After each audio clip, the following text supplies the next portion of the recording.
வணக்கம். மாண்புமிகு முதலமைச்சர் மு.க.ஸ்டாலின் அவர்கள் ஒவ்வொரு நாளும் மக்கள் நலத்திட்டங்களை தீட்டி செயல்படுத்தி வருகிறார்.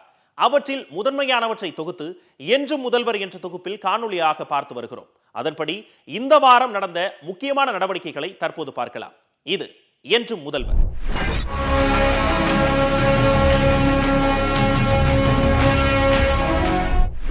பிப்ரவரி 16, 2026. மாநிலங்களின் நியாயமான உரிமைகளை பாதுகாக்கவும் ஒன்றிய மாநில அரசுகளுக்கு இடையேயான உறவுகளை மேம்படுத்திட உச்சநீதிமன்ற மேனாள் நீதியரசர் திரு குரியன் ஜோசப் அவர்கள் தலைமையில் அமைக்கப்பட்ட உயர்மட்ட குழு தனது அறிக்கையினை மாண்புமிகு தமிழ்நாடு முதலமைச்சர் மு.க.ஸ்டாலின் அவர்களிடம் சமர்ப்பித்தது.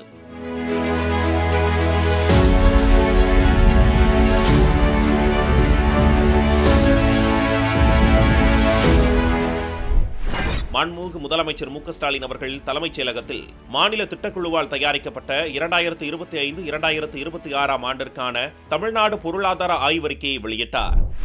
மாண்புமிகு தமிழ்நாடு முதலமைச்சர் மு.க.ஸ்டாலின் அவர்கள் பழம்பெரும் நடிகை எம்.என். ராஜம் அவர்களுக்கு 2024 ஆண்டிற்கான கலைஞர் நினைவு கலைத்துறை வித்தகர் விருதினையும், மூத்த திரைப்பட இயக்குனர் எஸ்.பி. முத்துராமன் அவர்களுக்கு 2025 ஆண்டிற்கான கலைஞர் நினைவு கலைத்துறை வித்தகர் விருதினையும் வழங்கி சிறப்பித்தார்.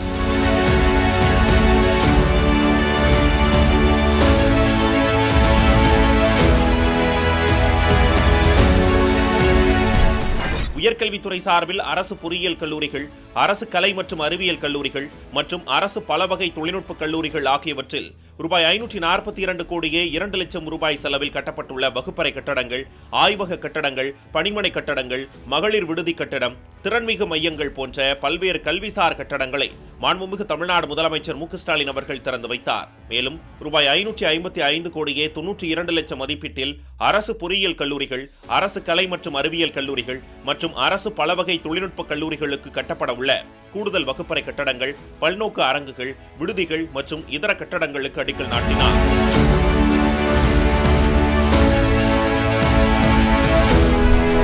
மாண்புமிகு தமிழ்நாடு முதலமைச்சர் மு.க.ஸ்டாலின் அவர்கள் முன்னிலையில் தொழில் முதலீட்டு ஊக்குவிப்பு மற்றும் வர்த்தகத்துறை சார்பில் நடைபெற்ற நிகழ்ச்சியில் ஜப்பான் நாட்டைச் சேர்ந்த மினிபியா மிட்சுமி நிறுவனத்தின் துணை நிறுவனமான NMB மினிபியா இந்தியா பிரைவேட் லிமிடெட் 1980 கோடி ரூபாய் முதலீட்டில் 1400 நபர்களுக்கு வேலைவாய்ப்பு அளிக்கும் வகையில் திருவள்ளூர் மாவட்டத்தில் செமிகண்டக்டர், மின் உபகரணங்கள், மோட்டார்கள் உற்பத்தி திட்டத்திற்கான புரிந்துணர்வு ஒப்பந்தமும், ஏக்வஸ் குழுமம் 4000 கோடி ரூபாய் முதலீட்டில் 7000 நபர்களுக்கு வேலைவாய்ப்பு அளிக்கும் வகையில் கிருஷ்ணகிரி மாவட்டம் சிப்காட் சூளகிரி தொழிற்பூங்காவில் வான்வெளி மற்றும் பாதுகாப்பு உற்பத்திக்கான தொகுப்பு அமைப்பதற்கும், விமான இயந்திரங்கள், கியர்பாக்ஸ் உபபாகங்கள் உற்பத்தி மேற்கொள்வதற்கும் புரிந்துணர்வு ஒப்பந்தம் மேற்கொள்ளப்பட்டன.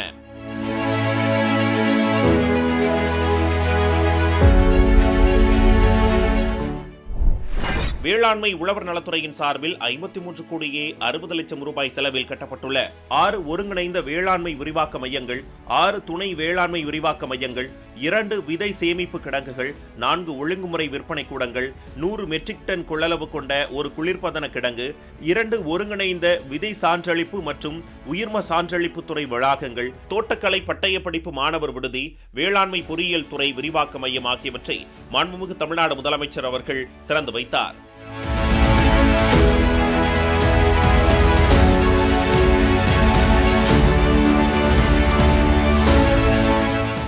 தொடர்ந்து வேளாண்மை பொறியியல் துறை மூலம் செயல்படுத்தப்பட்டு வரும் இயந்திர வாடகை சேவையினை வலுப்படுத்த 13 கோடியே 28 லட்சம் ரூபாய் செலவில் புதிதாக கொள்முதல் செய்யப்பட்ட 10 டிராக்டர்கள், சுழற் கலப்பைகள், நடமாடும் நெல் உலர்த்தும் இயந்திரங்கள், சட்டிக் கலப்பைகள், 11 சக்கர வகை நெல் அறுவடை இயந்திரங்கள் போன்ற இணைப்பு கருவிகள் உட்பட 672 இயந்திரங்கள் மற்றும் கருவிகளை விவசாயிகளின் பயன்பாட்டிற்காக வழங்கிடும் வகையில் மாண்புமிகு தமிழ்நாடு முதலமைச்சர் மு.க.ஸ்டாலின் அவர்கள் கொடியசைத்து தொடங்கி வைத்தார்.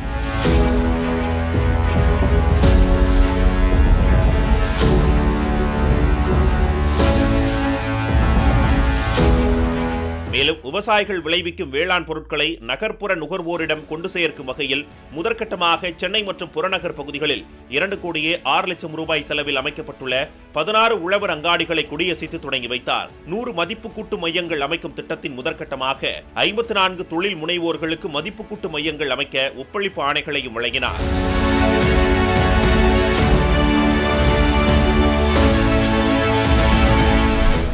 பிப்ரவரி 17, 2026 தமிழ்நாடு சட்டமன்ற பேரவையில் தமிழ்நாடு அரசின் 2026-2027 ஆண்டிற்கான இடைக்கால நிதிநிலை அறிக்கையை தாக்கல் செய்வதற்கு முன்பாக மாண்புமிகு முதலமைச்சர் மு க ஸ்டாலின் அவர்களை நிதி, சுற்றுச்சூழல் மற்றும் காலநிலை மாற்றத்துறை அமைச்சர் தங்கம் தென்னரசு சந்தித்து வாழ்த்து பெற்று பேரவைக்குள் சென்றார்.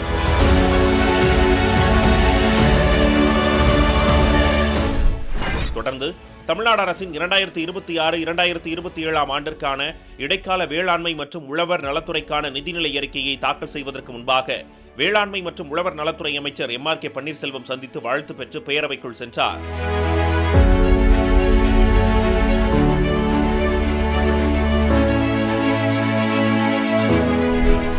திராவிட மாடல் 2.0வில் ஜூலை மாதம் புதிய அறிவிப்புகளுடன் இன்னும் பிரம்மாண்டமான நிதிநிலை அறிக்கையை தாக்கல் செய்வோம் என்று மாண்புமிகு முதலமைச்சர் மு க ஸ்டாலின் அவர்கள் தமது சமூக வலைதளத்தில் வெளியிட்டுள்ள பதிவில், இதுதான் வளர்ச்சி, தமிழ்நாடுதான் இந்தியாவுக்கான மாடல் என்று அனைவரும் பாராட்டிடும் 5 ஆண்டு சாதனைகளின் தொகுப்பாக இடைக்கால நிதிநிலை அறிக்கையை தாக்கல் செய்திருக்கிறார் அமைச்சர் தங்கம் தென்னரசு அவர்கள். ஒன்றிய அரசின் ஓரவஞ்சனைகளை மீறி அவர்களது வஞ்சகங்களை திறமையாக கையாண்டு வளர்ச்சியில் சாதனை படைத்திருக்கும் 5 ஆண்டுகளை நிறைவு செய்கிறோம். ஜூலை மாதம் திராவிட மாடல் 2.0வில் புதிய அறிவிப்புகளுடன் இன்னும் பிரம்மாண்டமான சாதனைகளுக்கு அடித்தளமிடும் நிதிநிலை அறிக்கையை தாக்கல் செய்வோம். நமது திராவிட மாடல் அரசின் சாதனைகளில் சிலவற்றையும் ஒன்றிய பாஜக அரசு செய்து வரும் ஓரவஞ்சனைகளில் சிலவற்றையும் உங்களின் பார்வைக்கு பகிர்கிறேன் என்று பதிவிட்டுள்ளார். சென்னையில் தமிழ்நாடு காலநிலை மாற்ற இயக்கத்தின் சார்பில் 2 நாட்கள் நடைபெறும் தமிழ்நாடு காலநிலை உச்சி மாநாடு 4.0 மாநாட்டினை தொடங்கி வைத்து TN ஷோர் எனப்படுகின்ற தமிழ்நாடு கடலோர வளங்களை நிலை நிறுத்தத்தக்க வகையில் பயன்படுத்துதல் மற்றும் நீல பொருளாதாரம் எனும் திட்டத்தினையும் தொடங்கி வைத்தார்.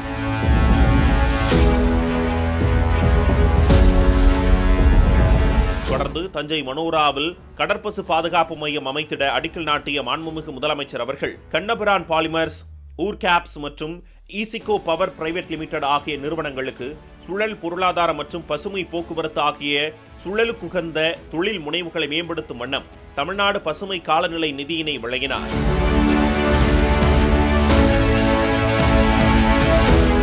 சென்னையில் தமிழ்நாடு காலநிலை உச்சி மாநாடு 4.0 தொடக்க விழாவில் இந்திய தொழில்நுட்பக் கழகம் சென்னையில் சுழற்சி பொருளாதார மையம் அமைப்பதற்கான புரிந்துணர்வு ஒப்பந்தம், சென்னை இந்திய தொழில்நுட்பக் கழகம், ஐக்கிய நாடுகள் சுற்றுச்சூழல் திட்டம் மற்றும் தமிழ்நாடு பசுமை காலநிலை நிறுவனம் ஆகியவற்றிற்கு இடையே மாண்புமிகு தமிழ்நாடு முதலமைச்சர் மு க ஸ்டாலின் அவர்கள் முன்னிலையில் மேற்கொள்ளப்பட்டது.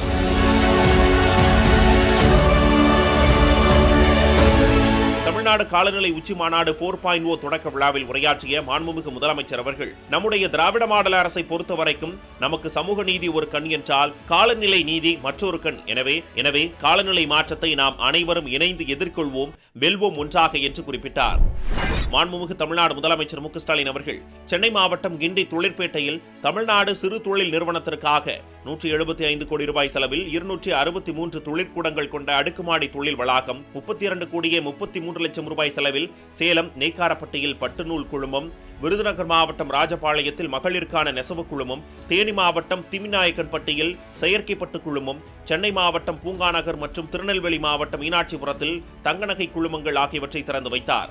மேலும் தொழில் ஆணையர் மற்றும் தொழில் வணிக இயக்குநரகம் மூலம் 16 கோடியே 99 லட்சம் ரூபாய் செலவில் கோயம்புத்தூர் மாவட்டம் பொள்ளாச்சியில் கயிறு குழுமம், வேலூர் மாவட்டம் பெண்ணாத்தூரில் தேன் பதப்படுத்துதல் குழுமம் மற்றும் கரூர் மாவட்டம் புகழூரில் கயிறு குழுமம் ஆகியவற்றை திறந்து வைத்தார்.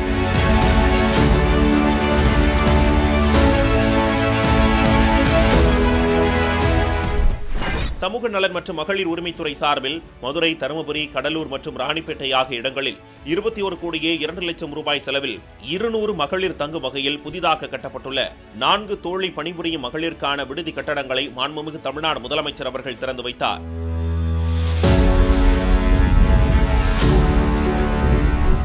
திருவள்ளூர், ராணிப்பேட்டை, திருப்பத்தூர், சிவகங்கை, சென்னை மற்றும் தென்காசி ஆகிய மாவட்டங்களில் உள்ள 6 இலங்கை தமிழர் மறுவாழ்வு முகாம்களில் 29 கோடியே 17 லட்சத்து 34,000 ரூபாய் செலவில் கட்டப்பட்டு 4 கோடியே 59 லட்சத்து 28,000 ரூபாய் செலவில் அடிப்படை வசதிகள் செய்து கொடுக்கப்பட்டுள்ள 506 புதிய வீடுகள் மற்றும் கோயம்புத்தூர், திருவள்ளூர், நாமக்கல், ராமநாதபுரம், திருப்பத்தூர், திருச்சிராப்பள்ளி மற்றும் திருவண்ணாமலை ஆகிய மாவட்டங்களில் உள்ள 7 இலங்கை தமிழர் மறுவாழ்வு முகாம்களில் 1 கோடியே 47 லட்சம் ரூபாய் செலவில் கட்டி முடிக்கப்பட்ட 7 தொழிற்கூடங்களை மாண்புமிகு தமிழ்நாடு முதலமைச்சர் அவர்கள் திறந்து வைத்தார்.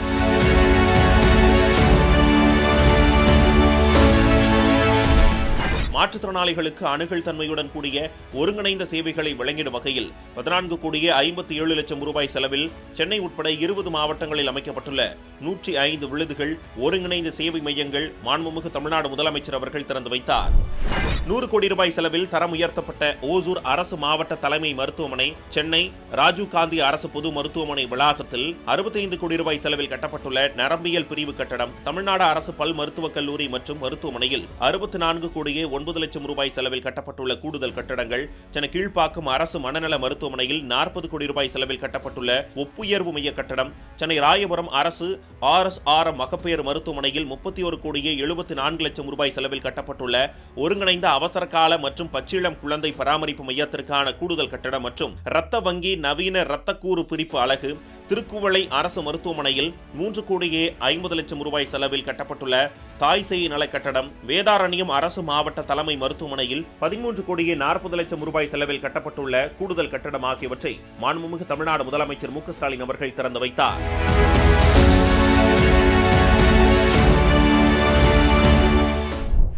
பிப்ரவரி 18, 2026 தமிழ்நாடு சட்டமன்ற பேரவையில் ஒன்றிய மாநில உறவுகள் குறித்த உயர்நிலை குழுவின் அறிக்கையின் முதல் பகுதியை முன்வைத்து மாண்புமிகு முதலமைச்சர் மு க ஸ்டாலின் அவர்கள் உரையாற்றினார். அவர் ஆற்றிய உரையில் பேரறிஞர் அண்ணா அவர்களின் உயிலுக்கு உயிர் கொடுப்போம், தலைவர் கலைஞர் அவர்களின் 50 முழக்கத்தை நிறைவேற்றி காட்டுவோம் என்றும், மாநில சுயாட்சி மலர உண்மையான கூட்டாட்சி ஒன்றியத்தில் உருவாகட்டும் என்றும் கூறினார்.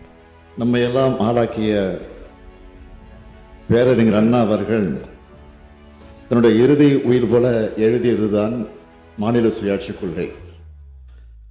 அவருடைய மறைவுக்கு பிறகு தமிழின தலைவர் கலைஞர் அவர்கள் மாநிலத்தில் சுயாட்சி, மத்தியில் கூட்டாட்சி என்பதை 50 முழக்கங்களில் ஒன்றாக வடித்து தந்தார். அதனை முழுமுதல் கொள்கையாக ஏற்றுக்கொண்டுள்ள திராவிட முன்னேற்ற கழக ஆட்சியானது தமிழ்நாட்டுக்கு மட்டுமல்ல, இந்தியாவின் அனைத்து மாநிலங்களுக்கும் சேர்த்து இந்திய ஒன்றியத்துக்கே வழிகாட்டும் மாபெரும் முன்னெடுப்பை செய்ய தொடங்கும் வரலாற்று முக்கியத்துவம் கொண்ட நாள் இந்த நாள்.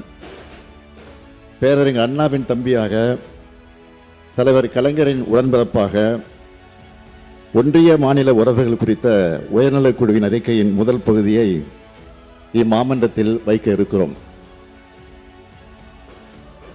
ஒரு மாநிலமாக நம் மக்கள் காணும் கனவுகளை முழுமையாக நிறைவேற்றும் அளவிற்கு நம்மிடம் அதிகாரங்கள் இல்லை. ஏனென்றால் மாநில உரிமைகள் வழங்கும் ஓர் ஒன்றிய அரசு அமையவில்லை. இருக்கின்ற அதிகாரத்தை வைத்துக் கொண்டுதான் சமூக நீதியில், கல்வியில், சுகாதாரத்தில், பொருளாதாரத்தில், உட்கட்டமைப்பு வசதிகளில் முன்னேறி வருகிறோம். நில உரிமை, நிதி உரிமை உள்ளிட்ட பல கோரிக்கைகளுக்கு நாம் இன்னமும் கடுமையாக போராட வேண்டிய சூழல்தான் உள்ளது.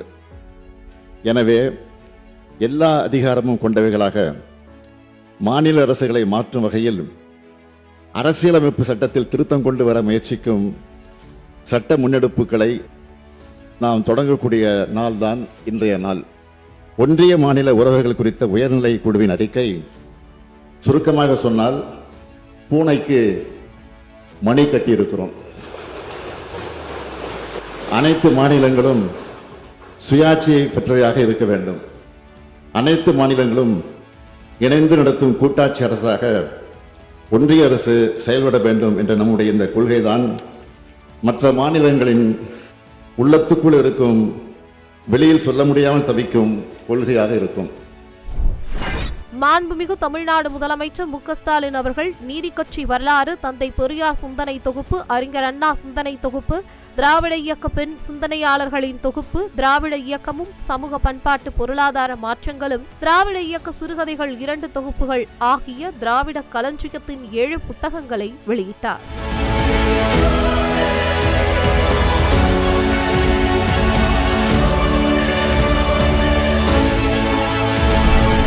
மாண்புமிகு முதலமைச்சர் மு க ஸ்டாலின் அவர்களை சென்னை பெருநகர மாநகராட்சி மேயர் ஆர் பிரியா, துணை மேயர் மு மகேஷ்குமார், பெருநகர சென்னை மாநகராட்சி ஆணையர் ஜே குமரகுருபரன், வரி விதிப்பு மற்றும் நிதிக்குழு தலைவர் சர்பஜயா தாஸ் நரேந்திரன் ஆகியோர் சந்தித்து 2026-27 நிதியாண்டிற்கான பெருநகர சென்னை மாநகராட்சியின் நிதிநிலை அறிக்கை மாமன்றத்தில் தாக்கல் செய்யப்படுவதை ஒட்டி வாழ்த்து பெற்றார்கள். மாண்புமிகு முதலமைச்சர் மு க ஸ்டாலின் அவர்களை தலைமைச் செயலகத்தில் தமிழ்நாடு முழுவதும் உள்ள மறுவாழ்வு முகாம்களில் வசிக்கும் இலங்கை தமிழர்களின் பிரதிநிதிகள் குழு நேரில் சந்தித்து கடந்த 5 ஆண்டுகளாக முகாம் வாழ் தமிழர்களுக்காக செயல்படுத்தி வரும் பல்வேறு சிறப்பான நலத்திட்டங்களுக்கும் வாழ்வுரிமைக்கான நிரந்தர சட்டப்பூர்வமான தீர்வை பெற இந்திய பிரதமர் அவர்களுக்கு கடிதம் எழுதியதற்காகவும் தொடர்ந்து எடுத்து வரும் முயற்சிகளுக்காகவும் தங்களது நெஞ்சார்ந்த நன்றியினை தெரிவித்துக் கொண்டனர்.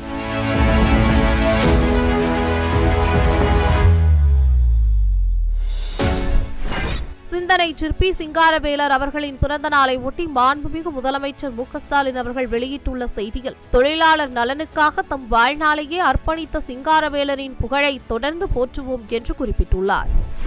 மாண்புமிகு முதலமைச்சர் மு க ஸ்டாலின் அவர்கள் சென்னை நேரு உள் விளையாட்டு அரங்கில் இளைஞர் நலன் மற்றும் விளையாட்டு மேம்பாட்டுத்துறை சார்பில் நடைபெற்ற சாம்பியன்ஸ் ஆஃப் தமிழ்நாடு 5 ஆண்டு கால விளையாட்டு சாதனை கொண்டாட்டம் நிகழ்வில் கலந்து கொண்டு விளையாட்டு வீரர்களுக்கான 3% இடஒதுக்கீட்டின் கீழ் 62 மாற்றுத்திறனாளி விளையாட்டு வீரர்கள் உள்ளிட்ட 178 விளையாட்டு வீரர்களுக்கு பணி நியமன ஆணைகளையும், பன்னாட்டு ஆசிய அளவிலான சாம்பியன்ஷிப் போட்டிகள், அகில இந்திய பல்கலைக்கழகங்களுக்கு இடையிலான விளையாட்டு போட்டி மற்றும் பல்வேறு தேசிய அளவிலான விளையாட்டு போட்டிகளில் பதக்கங்கள் வென்ற 1172 வீரர் மற்றும் வீராங்கனைகளுக்கு 33,51,02,000 ரூபாய்க்கான உயரிய ஊக்கத்தொகையை வழங்கி வாழ்த்தினார்.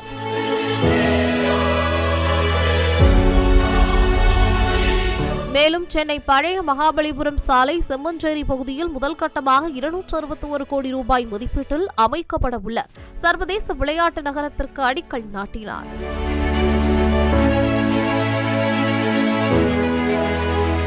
விழாவில் பாராட்டுரை வழங்கிய மாண்புமிகு முதலமைச்சர் அவர்கள், விளையாட்டுத் துறையில் பல சாம்பியன்களை உருவாக்கும் திறமையான கேப்டனாக உங்களுக்கு கிடைத்திருக்கிறார் உதயநிதி என்றும், இளைஞர்களுக்கு படிப்பும் விளையாட்டும் இரு கண்களாக இருக்க வேண்டும் என்றும் குறிப்பிட்டார். பிப்ரவரி 19, 2026 தமிழ்நாடு சட்டமன்ற பேரவையில் பாஜக தலைவர் நயினார் நாகேந்திரன் பேச்சின் நடுவே குறுக்கிட்டு பேசிய மாண்புமிகு முதலமைச்சர் அவர்கள், நாட்டிலேயே பெண்களுக்கும் குழந்தைகளுக்கும் பாதுகாப்பான மாநிலம் தமிழ்நாடுதான் என்று ஒன்றிய அரசின் தரவுகளை சான்று காட்டி ஆணித்தரமாக விளக்கம் அளித்தார். இலங்கை காவலில் இருந்து விடுவிக்கப்பட்ட அனைத்து மீனவர்களும் தாயகம் திரும்புவதற்கும், இலங்கை கடற்படையினரால் கைது செய்யப்பட்டுள்ள அனைத்து இந்திய மீனவர்களை விடுவிப்பதற்கும் உடனடி தூதரக நடவடிக்கைகளை எடுக்க வலியுறுத்தி மாண்புமிகு ஒன்றிய வெளியுறவுத்துறை அமைச்சர் டாக்டர் எஸ் ஜெயசங்கர் அவர்களுக்கு மாண்புமிகு தமிழ்நாடு முதலமைச்சர் மு க ஸ்டாலின் அவர்கள் கடிதம் எழுதியுள்ளார். மாண்புமிகு தமிழ்நாடு முதலமைச்சர் மு க ஸ்டாலின் அவர்கள் சென்னை அண்ணா அறிவாலயம் கலைஞர் அரங்கத்தில் முக்கமுத்து அவர்களின் பேத்தியும் திரு அறிவுநிதி திருமதி பூங்கொடி தம்பதியரின் மகளுமான மாத்துல்யாநிதி டாக்டர் சாய்ராம் ஆகியோரது திருமணத்தை தலைமையேற்று நடத்தி வைத்து மணமக்களை வாழ்த்தினார்.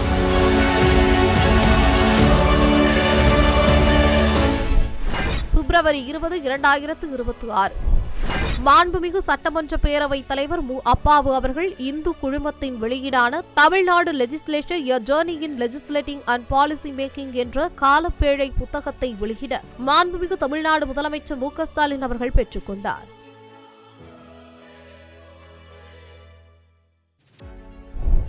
தொடர்ந்து மாண்புமிகு தமிழ்நாடு முதலமைச்சர் மு க ஸ்டாலின் அவர்கள் படைத்துள்ள ததும்பும் தமிழ் பெருமிதம் எனும் நூலை மாண்புமிகு அமைச்சர் தங்கம் தென்னரசு அவர்கள் வெளியிட மாண்புமிகு முதலமைச்சர் அவர்கள் பெற்றுக் கொண்டார்.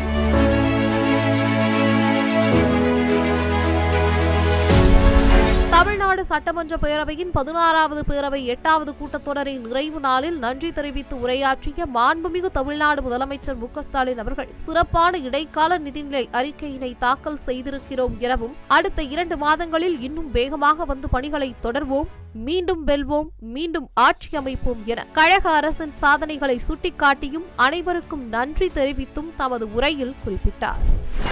உலக தாய்மொழி தினத்தை ஒட்டி பிப்ரவரி 20ஆம் தேதி தமிழ்நாடு சட்டமன்ற பேரவையில் மாண்புமிகு சட்டமன்ற பேரவைத் தலைவர் மு அப்பாவு அவர்கள் தலைமையில் மாண்புமிகு தமிழ்நாடு முதலமைச்சர் அவர்கள், மாண்புமிகு துணை முதலமைச்சர் அவர்கள், மாண்புமிகு அமைச்சர் பெருமக்கள் மற்றும் சட்டமன்ற உறுப்பினர்களால் உலக தாய்மொழி நாள் உறுதிமொழி ஏற்கப்பட்டது. மாண்புமிகு முதலமைச்சர் மு க ஸ்டாலின் அவர்கள் சென்னை நந்தனத்தில் கழக தகவல் தொழில்நுட்ப அணி நிர்வாகிகள் மற்றும் சமூக வலைதள தன்னார்வலர்கள் சந்திப்பு நிகழ்ச்சியில் கலந்து கொண்டு ஆடுகளம் ஒரே தலைவன் என்ற செயலியை வெளியிட்டு ஆற்றிய உரையில், களம் நமக்கு சாதகமாக உள்ளது, விழிப்புடன் பணியாற்றி கலவரத்தை உண்டு பண்ண நினைப்பவர்களின் சவால்களை முறியடிப்போம் என்றும் குறிப்பிட்டார்.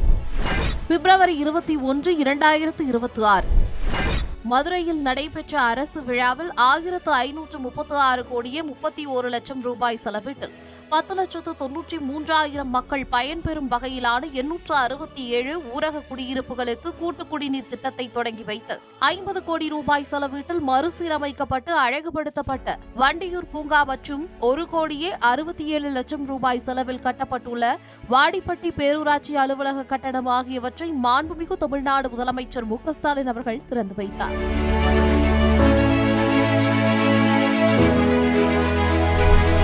மாண்புமிகு தமிழ்நாடு முதலமைச்சர் மு க ஸ்டாலின் அவர்கள் மதுரை மாவட்டம் திருமங்கலத்தில் நடைபெற்ற அரசு விழாவில் தமுக்கம் முதல் நெல்பேட்டை அண்ணா சிலை வரையில் ரூபாய் 213 கோடியே 80 லட்சம் ரூபாய் செலவில் கட்டப்பட்டுள்ள நேதாஜி சுபாஷ் சந்திரபோஸ் மேம்பாலம் மற்றும் திருமங்கலம் கள்ளிக்குடி ரயில் நிலையங்களுக்கு இடையே ரயில்வே கடவிற்கு மாற்றாக 38 கோடியே 81 லட்சம் ரூபாய் செலவில் கட்டப்பட்டுள்ள வீரபாண்டிய கட்டபொம்மன் சாலை மேம்பாலம் ஆகியவற்றை திறந்து வைத்தார். மேலும் சிவகங்கையில் 1 கோடியே 6,90,000 ரூபாய் செலவில் நிறுவப்பட்டுள்ள சிவகங்கை சீமையை ஆண்ட மருது சகோதரர்கள் திருவுருவ சிலையை காணொலி காட்சி வாயிலாக திறந்து வைத்தார். முன்னதாக மதுரை ஸ்ரீ மீனாட்சி அரசினர் மகளிர் கலை கல்லூரியில் 50 லட்சம் ரூபாய் செலவில் அமைக்கப்பட்டுள்ள HP கணினி திறன் மேம்பாட்டு மையத்தை திறந்து வைத்து பார்வையிட்டு மாணவியர்களிடம் உரையாடினார். மதுரை மாவட்டம் வடபழஞ்சி எல்காட் தகவல் தொழில்நுட்ப பூங்காவில் பினாக்கிள் இன்ஃபோடெக் நிறுவனத்தின் சார்பில் 14.30 ஏக்கர் பரப்பளவில் சுற்றுச்சூழலுக்கு உகந்த வகையில் சுமார் 1200 பணியாளர்கள் தங்குவதற்கான வசதிகளுடன் கட்டப்பட உள்ள ஊழியர் குடியிருப்பு கட்டும் பணிக்கு மாண்புமிகு தமிழ்நாடு முதலமைச்சர் மு க ஸ்டாலின் அவர்கள் அடிக்கல் நாட்டினார். மேலும் மதுரை மாநகராட்சியில் கரிமேட்டில் 3 கோடியே 50 லட்சம் ரூபாய் செலவில் மாநகராட்சி மற்றும் அரசு பள்ளி மாணவர்கள் பயன்பெறும் வகையில் பினாக்கிள் இன்ஃபோடெக் மற்றும் அங்கூரான் அறக்கட்டளை ஆகியவை இணைந்து அமைத்துள்ள அங்கூரான் நவீன அறிவியல் மையத்தை மாண்புமிகு தமிழ்நாடு முதலமைச்சர் அவர்கள் திறந்து வைத்தார். மேலும் எல்காட் மற்றும் HCL டெக் நிறுவனங்களுக்கும் இடையே மதுரை இலந்தைக்குளம் எல்காட் சிறப்பு பொருளாதார மண்டலத்தில் 2.41 ஏக்கர் நிலம் ஒதுக்கீடு செய்வதற்கான புரிந்துணர்வு ஒப்பந்தம் மாண்புமிகு தமிழ்நாடு முதலமைச்சர் அவர்களின் முன்னிலையில் மேற்கொள்ளப்பட்டது. மாண்புமிகு முதலமைச்சர் மு க ஸ்டாலின் அவர்கள் மக்கள் நீதி மய்யம் சார்பில் மறவோம் என்ற தலைப்பில் நடைபெற்ற காந்தி விழாவில் கலந்து கொண்டு உரையாற்றினார். அவர் ஆற்றிய உரையில் மனிதத்தையும் மனிதர்களையும் அழித்து ஆட்சியை பிடிக்க நினைக்கின்ற பாஜகவின் பிடியில் தமிழ்நாடு சிக்கக்கூடாது, இந்த தேர்தல் தமிழ்நாடு வெர்சஸ் NDA, அதில் தமிழ்நாடு வெல்லும் என்றும் காந்தியடிகளின் மத நல்லிணக்கமும் தந்தை பெரியாரின் பகுத்தறிவு சமூக நீதி பார்வையும் தான் தமிழ்நாட்டிற்கு தேவை, இந்தியாவிற்கும் தேவை எனவும் குறிப்பிட்டார். உலக தாய்மொழி நாளை ஒட்டி மாண்புமிகு முதலமைச்சர் மு க ஸ்டாலின் அவர்கள் விடுத்துள்ள சமூக வலைதள பதிவில் நம் உயிர் நிகர் தமிழ் மொழியை செழிப்போடு வாழ வைக்க வேண்டியது உலகெங்கும் வாழும் அனைத்து தமிழர்களின் பொறுப்பு என்று குறிப்பிட்டுள்ளார். கழக தலைவர் மாண்புமிகு முதலமைச்சர் மு க ஸ்டாலின் அவர்கள் மதுரையில் தென்மண்டல வாக்குச்சாவடி குழு உறுப்பினர்கள் மாநாட்டில் கலந்து கொண்டு ஆற்றிய உரையில் தெற்கு சீமையில் மொத்த தொகுதிகளிலும் கழக கூட்டணிதான் வெற்றி பெற வேண்டும் என்றும் இந்திய அளவில் இருக்கும் எதிர்க்கட்சிகளிலேயே திமுகவினர் மேல்தான் பாஜக அரசு அதிகமான ரெய்டுகள் நடத்துகிறார்கள் எனவும் எமர்ஜென்சியே பார்த்த இயக்கம் திமுக, உங்களின் எந்த சித்து விளையாட்டிற்கும் நாங்கள் அஞ்ச மாட்டோம் என்றும் சூள் உரைத்தார். சமூகத்தில் இருக்கிற அனைத்து தரப்பினரையும் கவனத்தில் எடுத்துக்கொண்டு திட்டங்களை தீட்டி அதையெல்லாம் சிறப்பாக செயல்படுத்திக் கொண்டிருக்கிறோம். அதனாலதான் தமிழ்நாடும் வரலாறை காணாத வளர்ச்சியும் பெறுது. இந்த எல்லாருக்குமான வளர்ச்சி நம்ம எதிரிகளுடைய கண்களை உறுத்துது. அண்மையில நம்ம அட்வான்ஸா வழங்கின 5,000 ரூபாய் உரிமை தொகையை பல ஊடகங்களும் நம்மோட சர்ஜிக்கல் ஸ்ட்ரைக்குன்னு சொன்னாங்க. அந்த அளவுக்கு எதிரிகள் கணிக்க முடியாதபடி நம்மோட மூவ் இருந்துச்சு. இன்னைக்கு இந்திய அளவில் இருக்கக்கூடிய எதிர்கட்சிகள்லயே திமுக மேலதான் பாஜக அரசு அதிகமான ரைடுகள் நடத்துறாங்க. நம்ம அமைச்சர்களுக்குத்தான் அதிக அளவில் அழுத்தம் கொடுக்கிறாங்க. ஆட்சிக்கு நெருக்கடி ஏற்படுத்தலாம்னு பார்க்கிறாங்க. எமர்ஜென்சியை பார்த்த திமுக. அதனால உங்களுடைய இந்த CBI, ED, ID என எந்த சித்து விளையாட்டுக்கு நாங்கள் அஞ்ச மாட்டோம். அதுக்கு வேற ஆளை பாருங்க. என்னானாலும் சரி நாங்க எழுந்து நிற்போம், ஒரு கை பார்ப்போம். தமிழ்நாட்டுடைய உரிமைகளுக்காக இப்படி தைரியமா நின்று போராடுகிற காரணத்தால் தான் மக்கள் நம்ம கூட ஆதரவா இருக்காங்க. தமிழ்நாடு வெல்வோம் என்று ஒன்றாக, இந்திய திணிப்பை எதிர்க்க வெல்வோம் ஒன்றாக, மாநில சுயாட்சியை நிலைநாட்டிட வெல்வோம் ஒன்றாக, மக்கள் நல திட்டங்களை தொடர்ந்திட வெல்வோம் ஒன்றாக, தமிழ்நாடு எப்பொழுதும் அமைதியான மாநிலமாக இருக்க வெல்வோம் ஒன்றாக, தமிழ்நாட்டை வளர்ச்சி பயணம் தொடர வெல்வோம் ஒன்றாக, எல்லாருக்கும் எல்லாம் கிடைக்க வெல்வோம் ஒன்றாக, தமிழர் சுயமரியாதை காத்திட வெல்வோம் ஒன்றாக, தமிழ்நாடு தலைகுனியாது என்று காட்டிட வெல்வோம் ஒன்றாக.